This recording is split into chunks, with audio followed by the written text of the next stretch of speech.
Hello and welcome everybody to Game 3 of MMA versus Hasuobs from IEM Kiev. This is going to be Game 3 of a best of 3. Yes, indeed, this is the final match. It is currently tied 1-1. Hasuobs taken Game 1 with a nice high-tech advantage over MMA.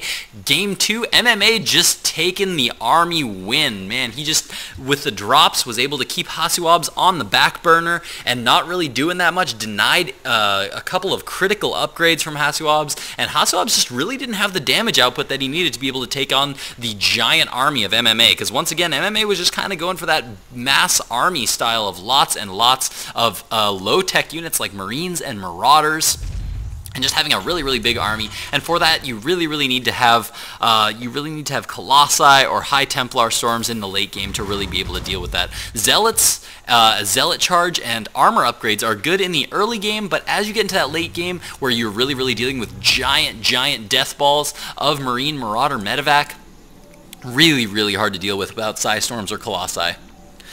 So, spawning here in the 12 o'clock position as the Red Terran playing from Team Slayers, our winner of Game 2, we have MMA.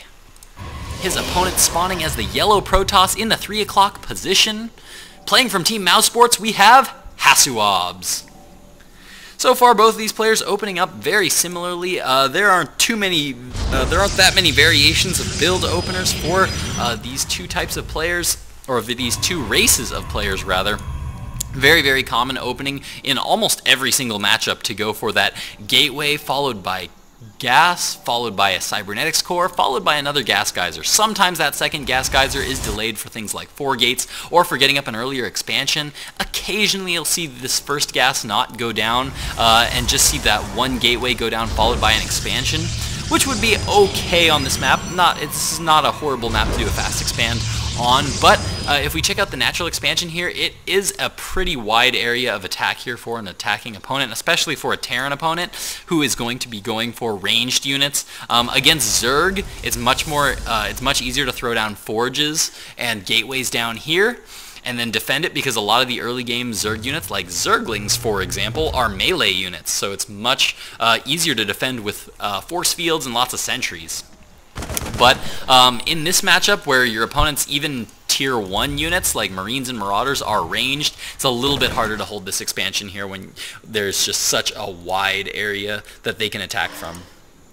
Now, MMA going to be scouting through his opponent's base. He did, in fact, go for that standard opening of Gateway, Gas, Core, Gas, and so it's going to be a standard opening here from Hasuobs. Going to have a lot of flexibility. It gives him the opportunity to get a lot of gas up and do lots of variety. He could possibly now get up lots and lots of gateways, could go for robo plays, and there's just a wide variety of things he can go for. He could even expand at this point. It would be a little less common to expand right now, but he might actually just get up that one Zealot and that one Stalker, once again start moving towards his opponent's base, and see if his opponent's going for that expansion before he makes that decision on whether to expand for himself. Now, in the base of MMA, once again, we have this oddly placed factory, which is now producing Hellions, and we see a starport going down here for MMA. Notice he's still only mining one gas geyser, hasn't started the second yet, and are we going to be seeing a Hellion drop here from MMA? This could potentially end the game very quickly here if controlled well. Notice on this map, which is of course the Shattered Temple, behind every base there's this high ground ledge that you can't actually drop units onto, but flying units can actually hide in there. A lot of Zerg players will use it to hide overlords in there so that they can get good scouts on their opponents and keep track of the worker count.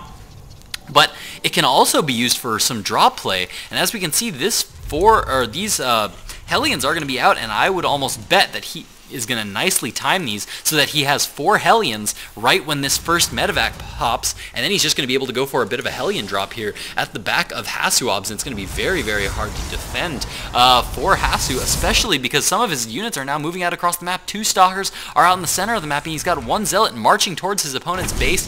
He is going to now start chasing that SCV down, so he has no idea what his opponent is doing. And there we go. The first medevac is out, and he's actually loading it up with Marines. So he's going to be doing a bit of a Marine drop while he applies pressure at the front with some Hellions here. So this is kind of an interesting play here from HaSu. And yes, we do see that MMA taking advantage of that high ground. And I will just briefly... Oh no, he is just going to be flying right out and dropping those Marines back at the back of the mineral line. In the meantime, these three Hellions just going to be running straight up the ramp right now. And these Marines actually getting quite a few kills with this medevac. It's so hard to kill these Marines. And now, oh no, the workers getting taken out so quickly. 3 shots from Hellions will kill workers. And holy cow, GG from HaSuObs in Game 3. MMA taking out HaSu in under 7 minutes. Absolutely ridiculous. 23 workers killed with that drop, and MMA takes that match point. Unbelievable play there from MMA. That is not a play that I have ever seen before, but man, was that effective in these close by air positions. Hope you guys enjoyed those casts. If you did, please hit that subscribe button. Going to be doing some more from IEM Kiev here very shortly. Every day this week, probably going to be uploading some of these wonderful replays from IEM Kiev because the players there were just oh so good. Hit that subscribe button, comment down below, and thank you guys so much for watching. Glitch